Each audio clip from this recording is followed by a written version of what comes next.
Hello, my name is Neil McGowan, and I'm joined here with Matthew Waterman to talk about something we've been talking about with our summer seminarian fellows at St. John the Divine. Why go to church? What's the point of church? And Matthew, you have some interesting context for this question, why church? Yes, I'm from Toronto, and so when I heard this question, based on like the experiences I've had, it's more a question of not people wanting to just learn about the church, but the church justifying its existence. Like, why should the church still exist with? So what's the point of view? It's more hostile? Or maybe cynical. Okay. Just like, why should the church still exist with its history, and like, what really is it contributing to society? So imagine I am, God forbid, a Canadian. Just joking. They're great neighbors in the north. Imagine that I am a fellow citizen in Toronto, and I come up to you and I say, Matthew, why the church? How would you justify the church's existence? Well, as an introduction to that question, I think that a lot of the things that are typically seen as points against the church are actually things that the church has actually contributed to. Like, for example, there's this image of the church as suspicious of science, and has been that at many times. But also, it has also been a leader in opening hospitals throughout history and leading in the medical field. And there's an idea that the church is suspicious to learning and education historically, and it has been at times. But also we see that the church has started a lot of schools and universities. And even here at St. John the Divine, this summer they had a chorister program for kids to learn music. And they have an ESL program that helps a lot of people learn. So it's definitely a learning environment. But that kind of goes contrary to the stereotype of what a church is. Yeah, that's right. I mean, a lot of people, everyone thinks of Galileo, against the church. But Sir Isaac Newton was a devout Christian and follower of Jesus. And you can go through and list all the Christians. So it's not as one-sided. But that's sort of a big picture. So the church has contributed things to society. You mentioned hospitals.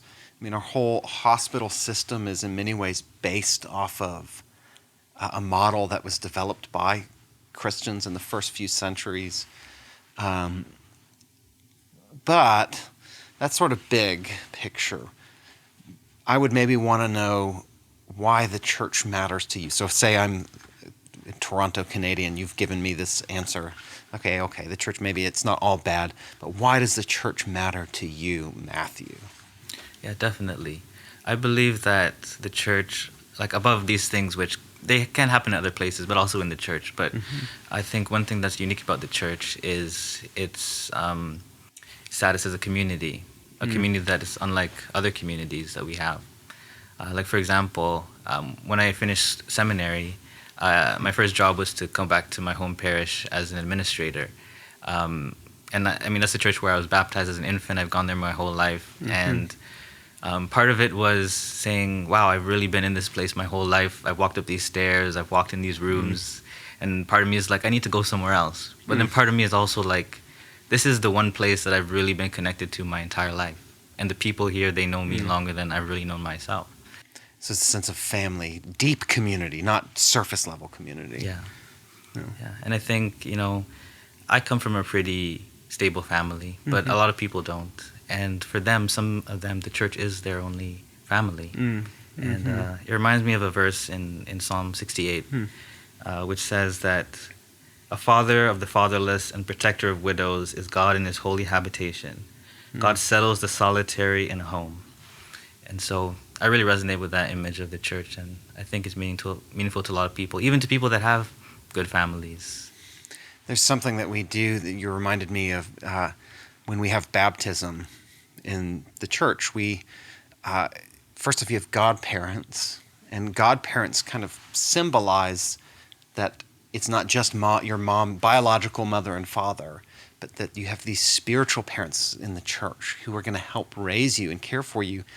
And part of the service is that the congregation makes a promise to help this person who's being baptized to grow in their faith. It's a really beautiful image, and I love the idea of the stairs at your church, just walking up the steps that you know these steps, you know the number of them. There's a sense of this church as a family, as a place where you can be who you are without having to pretend, or you can be yourself. Of course, families also have that one crazy uncle who says inappropriate things. Families have dysfunction, even good families. And so maybe that helps us understand the church when it's less than perfect. Yeah, I mean, even for my example of walking up the stairs, I mean, when I was a child, I walked up on all fours, and now I can walk standing up. I've grown there, and people have seen me grow, and other people are growing as well. Like when I started working there, my priest told me that just to remember that, now that you're seeing everyone as adults, as you're also an adult now, to understand that, we're all growing as saints, and it's all a process. So even though, the church is not perfect family, it is a good family, true. And it is Jesus' family. That's right. And if he is not done with it, then we shouldn't either be done with it either. So I hope that you can find a church home like St. John the Divine that is like a family where people care for each other and where you can be known. Matthew, thanks so much for being with us. This was great. Why church? Because it's a family. And it's not just anyone's family. It turns out it's Jesus' family. Peace.